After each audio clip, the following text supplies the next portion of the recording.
Hi guys, welcome to Lucky's Post of. So ఈ వీడియోలో అయితే ఐపీఎల్ 2025 లో Chennai super Kings CSK team analysis అయితే చూద్దాం. సో వాళ్ళ ప్లాన్స్ ఏంటి, వాళ్ళ టీం ఎలా ఉంది, ఎలా పర్ఫామ్ చేయొచ్చు అన్ని కూడా డిస్కస్ చేద్దాం. సో ఫస్ట్ టైం మన యూట్యూబ్ ఛానల్ చూస్తున్నట్టయితే సబ్స్క్రైబ్ అయితే చేసుకోండి. అలాగే ఇన్స్టాలో మనకు లక్కీస్ పోస్ట్ అప్ అనే పేజ్ కూడా ఉంటుంది, అది కూడా ఫాలో అయిపోండి. ఇక 2024 లో సిఎస్కే గురించి చూస్తే వాళ్ళు బాగానే పర్ఫామ్ చేసిండ్రు. సో ఆర్సీబీతో లాస్ట్ మ్యాచ్ ఓడిపోయి రన్ రేట్ తక్కువ ఉండడం వల్ల ప్లే ఆఫ్స్ అయితే క్వాలిఫై కాలేకపోయారు. సో దానికి మెయిన్ రీజన్ చూసుకుంటే వాళ్ళు ఎప్పుడు హోమ్ గ్రౌండ్ లో 7 మ్యాచెస్ లో అట్లీస్ట్ 6 మ్యాచెస్ అయితే గెలుస్తారు. వాళ్ళ స్క్వాడ్ అయితే అలా ఉంటది. వాళ్ళ హోమ్ గ్రౌండ్ తగ్గట్టు స్ట్రాంగ్ ప్లేయర్స్ అయితే పిక్ చేసుకుంటారు ఆ గ్రౌండ్ లో పర్ఫామ్ చేసే వాళ్ళని. సో లాస్ట్ సీజన్ ఏమైందంటే Punjab Kings and Lucknow super Giants ఇద్దరు కూడా హోమ్ గ్రౌండ్ లో సిఎస్కే ఓడిచ్చినాయి. ఆ 2 మ్యాచ్లు ఒక్క మ్యాచ్ సిఎస్కే విన్ అయినా కానీ ప్లే ఆఫ్స్ లో ఉంటుండే 2024 లో. సో ఈసారి ఆ మిస్టేక్ చేయకుండా అయితే 2025 మెగా యాక్షన్ లో మోస్ట్లీ చెన్నై గ్రౌండ్ కి ఎవరైతే సెట్ అవుతారో ఆ ప్లేయర్స్ అందరినీ కొన్నారు. సో సిఎస్కే స్క్వాడ్ చూసుకుంటే మాత్రం స్పెషలిస్ట్ బ్యాటర్స్ లో రుతురాజ్ గైక్వాడ్ వీళ్ళ క్యాప్టెన్ అయితే ఉన్నాడు, ఓపెనర్. సో లాస్ట్ కొన్ని సీజన్స్ గా మంచిగా పర్ఫామ్ చేస్తుండు. సో అతను స్టార్టింగ్ మ్యాచెస్ లో కొంచెం పర్ఫామ్ చేయడు, ఒకసారి ఫామ్ లకు వస్తే మాత్రం బాగా పర్ఫామ్ చేస్తాడు. సో 2025 అన్ని టీమ్స్ స్ట్రాంగ్ ఉన్నాయి కాబట్టి స్టార్టింగ్ మ్యాచెస్ నుంచే పర్ఫామ్ చేయాలి అతనైతే. ఇక Devon Conway wicket keeper batsmen, New Zealand batter, previous seasons లో కూడా సిఎస్కే ఆడిండు. సో అతను అయితే మళ్ళీ బైబ్యాక్ చేసిండు. అలాగే రాహుల్ త్రిపాఠిని అయితే ఉన్నారు. సో లాస్ట్ కొన్ని సీజన్స్ గా ఎస్ఆర్హెచ్ లో ఉన్నప్పటికీ అతనికి ఛాన్స్లు ఇచ్చినప్పటికీ సరిగ్గా ఆడలేడు. సో అతని పొటెన్షియల్ అయితే ఎస్ఆర్హెచ్ యూజ్ చేసుకోలేకపోయింది. కేకేఆర్ ఉన్నప్పుడు బాగానే పర్ఫామ్ చేసిండు, ఆర్పిఎస్ కున్నప్పుడు కూడా బాగా పర్ఫామ్ చేసిండు ధోని అండర్ లో. సో ఇప్పుడు మళ్ళీ ధోని ఉన్న టీంకి వెళ్ళిండు కాబట్టి బాగా పర్ఫామ్ చేసే ఛాన్స్ అవుతుంది. అలాగే MS Dhoni wicket keeper batsmen uncapped player గా 4 years కి రిటైన్ చేసుకున్నారు. ఇది ఒక పెద్ద డీల్ వాళ్ళకైతే. ధోని ఎంట్రీ అప్పుడు కూడా బ్లాక్ టీషర్ట్ లో వన్ లాస్ట్ టైం అని సమ్ కోడ్ మెసేజ్ లాంటి టీషర్ట్ అయితే తీసుకున్నాడు. సో లాస్ట్ సీజన్ కావచ్చు మోస్ట్లీ. ఇక షేక్ రషీద్ మన ఆంధ్ర ప్లేయర్ బ్యాట్స్మెన్. సో అతను ఫ్యూచర్ కోసం అయితే తీసుకున్నారు. యంగ్స్టర్స్ కి ఎక్కువ ఛాన్స్ అయితే ఇవ్వరు సిఎస్కే లో. సో అతని ఫ్యూచర్ కోసం తీసుకున్నారు. ప్రీవియస్ సీజన్స్ లో కూడా సిఎస్కే ఆడిండు. అలాగే ఆండ్రెస్ సిద్ధార్థ్ అనే మరొక బ్యాటర్ కూడా ఉన్నాడు, యంగ్స్టర్. ఇక వీళ్ళకి ఆల్రౌండర్స్ అయితే ఫుల్ ఆల్రౌండర్స్ ఉన్నారని చెప్పాలి. So at least 5-6 players playing level లోనే ఉంటారు, ఇంతమంది ఆల్రౌండర్స్ ఉన్నారు. సో ఆల్రౌండర్స్ లో మెయిన్ చేసుకుంటే రవీంద్ర జడేజా వీళ్ళ main spinner and batsmen. So ఎప్పటి నుంచో సిఎస్కే ఆడుతుండో, ఒక సీజన్ క్యాప్టెన్సీ కూడా చేసిండు. క్యాప్టెన్స్ అంత వర్కౌట్ అవ్వలేదు కానీ అతని పర్ఫార్మెన్స్ అయితే చాలా బాగా ఇస్తుండు.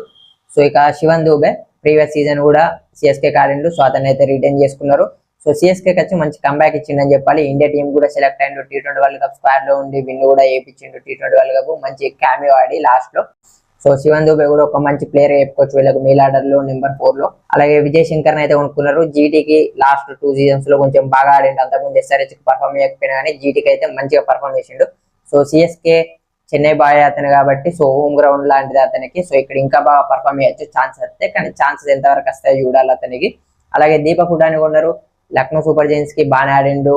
అక్కడ ఇండియా టీం కూడా వచ్చిండు అక్కడ పర్ఫామ్ చేయడంతో.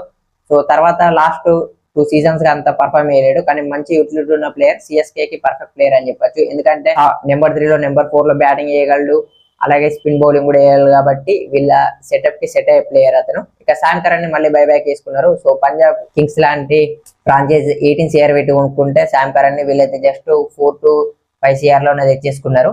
ఒక మంచి డీల్ గా చెప్పొచ్చు. లెఫ్ట్ ఆర్మ్ పేసర్, అలాగే ఆల్రౌండర్, లేటర్ ఆర్డర్ లో బ్యాటింగ్ చేయగలడు, టాప్ ఆర్డర్ లో కూడా బ్యాటింగ్ చేయగలడు. సో అతను ఎలా వాడుకుంటారో చూడాలి. అలాగే రచిన్ రవీంద్రని మళ్ళీ బైబ్యాక్ చేసిళ్ళు తక్కువ ధరకే. సో రీసెంట్ గా ఛాంపియన్స్ ట్రోఫీ లో ప్లేయర్ ఆఫ్ ద టోర్నమెంట్ ఉన్నాడు, సెంచరీ స్కోర్ చేసిండు. సో మంచి అటాకింగ్ గా కూడా ఆడిండు లాస్ట్ సీజన్ లో. సో మంచి స్పిన్ బౌలింగ్ కూడా వేస్తాడు కాబట్టి ఓపెనింగ్ లో ఇతన్నే ప్రిఫర్ చేసే అవకాశం ఉంది డెవెన్ కాన్వే కన్నా. ఇక శ్రేయస్ గోపాల్ ని కూడా ఉన్నారు. సో బ్యాకప్ ఉంటాడని స్పిన్నర్, లెగ్ స్పిన్నర్, కొంతవరకు బ్యాటింగ్ లో కూడా కాంట్రిబ్యూట్ చేయగలడు. అలాగే రవి అశ్విన్ అయితే తీసుకున్నారు. సో ఇది పెద్ద బై అని చెప్పొచ్చు. సో ఆప్షన్ కు ముందు నుంచే రవిచంద్రన్ అశ్విన్ ని సిఎస్కే కొంటారు. సో నెక్స్ట్ సిఎస్కే అకాడమీకి అతను బౌలింగ్ కోచ్ గా ఉంటాడు, అక్కడ మెంటర్ ఉంటాడు అని అయితే న్యూస్ ఉండే. సో అతన్ని అయితే కొన్నారు. సో ఇదైతే గేమ్ చేంజింగ్ బై అని చెప్పొచ్చు. స్పిన్ పిన్స్ అయితే మళ్ళీ సిఎస్కే లో ఆడబోతున్నారు రవీంద్ర జడేజా అండ్ రవిచంద్రన్ అశ్విన్. సో ఇది ఒక మంచి జోడీగా మారే అవకాశం ఉంది సిఎస్కే కి, ప్లస్ పాయింట్ కూడా చాలా వరకు. ఇక జెమీ ఓవర్టన్ కూడా తీసుకున్నారు. మంచి బ్యాటింగ్ చేస్తాడు, అలాగే కొంచెం బౌలింగ్ కూడా చేస్తాడు, ఫాస్ట్ బౌలింగ్. సో అతన్ని ఎలా వాడుకుంటారో చూడాలి, ఛాన్స్ వస్తే రావు. ఇక వీళ్ళ దగ్గర ఉన్న బౌలర్ చూసుకుంటే Khaleel Ahmed, left arm pacer, ఢిల్లీకి చాలా బాగా పర్ఫామ్ చేసిండు ప్రీవియస్ సీజన్స్ లో. సో దీపక్ చాహర్ ని వదిలేసి కాబట్టి ఖలీల్ అహ్మద్ ని తెచ్చుకున్నారు. సో మంచిగా డెత్ లో వేయగలడు, పవర్ ప్లే లో కూడా వేయగలడు కాబట్టి మంచిగా యూజ్ చేసుకుంటారు ధోని అయితే. అలాగే అన్షుల్ కాంబోజ్ AK-47 అంటారు డొమెస్టిక్ లో ఇతన్ని అయితే. సో రీసెంట్ గానే డొమెస్టిక్ లో కూడా చాలా మంచి పర్ఫార్మెన్స్ అయితే ఇచ్చిండు. సో చాలా తక్కువ ధరకే కొనేసిల్లు అని చెప్పొచ్చు. ఇతను కూడా ఒక మంచి ఆప్షన్ బౌలింగ్ లో. అలాగే Matheesha Pathirana so impact player గా తీసుకొచ్చి డెత్ లో అయితే వాడుకుంటారు. అతన్ని ఆల్రెడీ రిటైన్ చేసుకున్నారు కాబట్టి అతను ఒక మెయిన్ బౌలర్ గా ఉండే అవకాశం ఉంది. ఇక నూర్ అహ్మద్ అయితే 10 ఇయర్ పెట్టుకున్నారు. ఒక మంచి లెగ్ స్పిన్నర్ అయితే వాళ్ళకి అవసరం ఉంది. ఇద్దరు ఆఫ్ స్పిన్నర్లు ఉన్నారు కాబట్టి సో నూర్ అహ్మద్, జడేజా, రవిచంద్రన్ అశ్విన్ చెన్నైలో ఒక మంచి స్పిన్ ట్రియో అయ్యే అవకాశం ఉంది. నూర్ అహ్మద్ అయితే మోస్ట్లీ చెన్నై మ్యాచెస్ కి ఆడిపిస్తారు అనుకుంటారు. మిగతా మ్యాచెస్ శామ్ కరణ్ అయినా ఎవరినైనా ఆడిపించుకుంటారు ఓవర్సీస్ ప్లేయర్స్ లో. నేతన్ ఎలిస్ కూడా ఉన్నాడు, మంచి డెత్ లో బౌలింగ్ చేయగలడు, స్లోవర్ వన్స్ చేయగలడు మిడిల్ ఓవర్స్ లో. సో అతన్ని కూడా వాడుకోవచ్చు. అలాగే Mukesh Choudhary left arm pacer. So ఎప్పటి నుంచో సిఎస్కే ఉన్నాడు, కొంచెం ఇంజురీస్ వల్ల కొన్ని మ్యాచ్ ఆడతాడు, కొన్ని మ్యాచ్ ఆడాడు. సో ఈ సీజన్ కూడా అతని ఫిట్నెస్ ఎలా ఉంటుందో మనం చెప్పలేం. ఒకవేళ ఫిట్ ఉంటే మాత్రం మంచి బౌలర్ చెప్పుకోవచ్చు. అతను కూడా లెఫ్ట్ ఆర్మ్ పేసర్, మంచి స్వింగ్ కూడా చేస్తాడు. అలాగే కమలేష్ నాగర్కోటిని కూడా అనుకున్నారు, మంచి ఫాస్ట్ బౌలర్ గా చెప్పుకోవచ్చు యంగ్స్టర్స్ లో.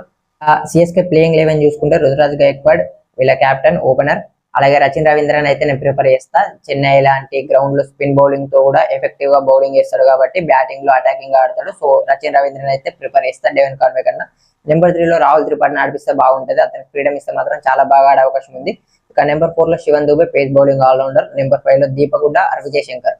సో చెన్నైలో ఆడితే మాత్రం దీపక్ హుడాని ఆడిపించవచ్చు. వేరే పేస్ ఫ్రెండ్లీ వికెట్ ఉంటే విజయ్ శంకర్ అయితే వాడుకోవచ్చు. మోస్ట్లీ ఎక్కువ చేంజెస్ చేయరు కాబట్టి దీపక్ హుడాతోనే వెళ్తారు అనుకుంటున్నా. Ravindra Jadeja spin bowling allrounder number 6 లో. ఎంఎస్ ధోని నెంబర్ 7 లో వికెట్ కీపర్. నెంబర్ 8 లో రవిచంద్రన్ అశ్విన్. ఇతను కూడా కొంతవరకు బ్యాటింగ్ లో కాంట్రిబ్యూట్ చేస్తాడు మనకి. ఇక నెంబర్ 9 లో చెన్నైలో అయితే నూర్ అహ్మద్, అవుట్ సైడ్ చెన్నై అయితే శామ్ కరణ్ అయితే వాడుకోవచ్చు. ఇక నెంబర్ 10 లో Mukesh Choudhary left arm pacer. Number 11 లో Khaleel Ahmed left arm pacer. Impact player గా మతీషా పతిరానా. సో ఇక్కడ ఒక ఇష్యూ ఏమైతుందంటే బ్యాటింగ్ డీప్ గా కావాలంటే శామ్ కరణ్ అయితే వాడుకోవచ్చు మనం. కానీ ముగ్గురు లెఫ్ట్ ఆర్మ్ పేసర్స్ అయిపోతున్నారు, Mukesh Choudhary, Khaleel Ahmed, Sam Curran. So Sam Curran place లో నేతన్ ఎలిస్ తీసుకుంటే మిడిల్ ఓవర్స్ లో మంచి వేరియేషన్స్ వేస్తాడు. అలాగే డెత్ లో కూడా మంచి ఎఫెక్టివ్ బౌలింగ్ అయితే వేస్తాడు. సో నేతన్ ఎలిస్ మంచి ఆప్షన్ గా అనుకోవచ్చు, ఎందుకంటే బ్యాటింగ్ లో చాలా ఆప్షన్స్ ఉన్నాయి కాబట్టి వీళ్ళకి. సో సిఎస్కే ఉన్న వీక్ పాయింట్ చూసుకుంటే మాత్రం వీళ్ళకి ఇండియన్ బ్యాట్స్మెన్ అయితే చాలా మంది ఉన్నారు మిలార్ లో, కానీ ఒక ఫైర్ పవర్ అయితే కనిపిస్తుంది. సో రాహుల్ త్రిపాఠి, దీపక్ హుడా, శివన్ దుబే ఎంతవరకు ఫైర్ గా ఆడతారో చూడాలి. So mostly Shivam Dube middle overs లో స్పిన్నర్స్ అటాక్ చేస్తారు. సో మిగతా బ్యాటర్స్ కూడా అతనికి కాంట్రిబ్యూట్ చేస్తే చాలా బాగుంటది. ఆ ఫైర్ పవర్ అనేది ఒకటి మిస్ అవుతుంది, ఎందుకంటే మిగతా టీమ్స్ లో మంచి మంచి హిట్టర్స్ అయితే ఉన్నారు. సో సిఎస్కే కి బ్యాటింగ్ బాగానే ఉందనిపించినా కానీ ఆ హిట్టర్స్ అనేది కొంచెం మిస్ అవుతున్నట్టు అయితే అనిపిస్తుంది. సో డెత్ బౌలింగ్ అయితే చాలా ప్లస్ పాయింట్ అని చెప్పుకోవచ్చు సిఎస్కే కి. Matheesha Pathirana, Nathan Ellis, Sam Curran ముగ్గురు కూడా డెత్ లో వేయగలరు. ఇక మిగతా బౌలర్స్ కూడా ఉన్నారు, వాళ్ళని కూడా వాడుకోవచ్చు. ఇక స్పిన్ కూడా మంచి స్పిన్నర్స్ అయితే ఉన్నారు, ఎందుకంటే చెన్నై అంటేనే స్పిన్ ఫ్రెండ్లీ ట్రాక్ అయితే ఉంటది ఎక్కువ. సో మంచి మంచి స్పిన్నర్స్ అయితే పెట్టుకున్నారు. Ravichandran Ashwin, Ravindra Jadeja Indian top spinners. అలాగే నూర్ అహ్మద్ లాంటి మిస్ట్రీ స్పిన్నర్ ని తెచ్చుకున్నారు. అలాగే వీళ్ళకి బ్యాటింగ్ లో కూడా రచిన్ రవీంద్ర స్పిన్ వేయగలడు, దీపక్ హుడా స్పిన్ వేయగలడు కాబట్టి మంచి మంచి ఆప్షన్స్ అయితే ఉన్నాయి స్పిన్ కి వీళ్ళకి. అలాగే 2 మెనీ ఆల్రౌండర్స్ అయితే ఉన్నారు. సో ప్లేయింగ్ 11 లోనే మనం చూసుకుంటే ఒక 4-5 ఆల్రౌండర్స్ ఉన్నారు కాబట్టి బ్యాటింగ్ లో ఎక్కువ ఆప్షన్స్ ఉంటాయి, బౌలింగ్ లో ఎక్కువ ఆప్షన్స్ ఉంటాయి. కెప్టెన్ కి అయితే ఇది ఒక మంచి ప్లస్ పాయింట్ చెప్పుకోవచ్చు సిఎస్కే కి. సో సిఎస్కే అయితే ఈ స్క్వాడ్ తోని వాళ్ళ హోమ్ గ్రౌండ్ లో మినిమం 7 మ్యాచెస్ లో 6 మ్యాచెస్ గెలుస్తారు కాబట్టి అవుట్ సైడ్ ఒక 2 గెలిచినా కానీ ఈజీగా ప్లే ఆఫ్స్ కి వెళ్ళిపోతారు. సో ప్లే ఆఫ్స్ కి అయితే మంచి కంటెండర్స్ గా చెప్పుకోవచ్చు. ప్లే ఆఫ్స్ లో ఎలా ఆడతారు చూడాలి అవుట్ సైడ్ చెన్నైలో.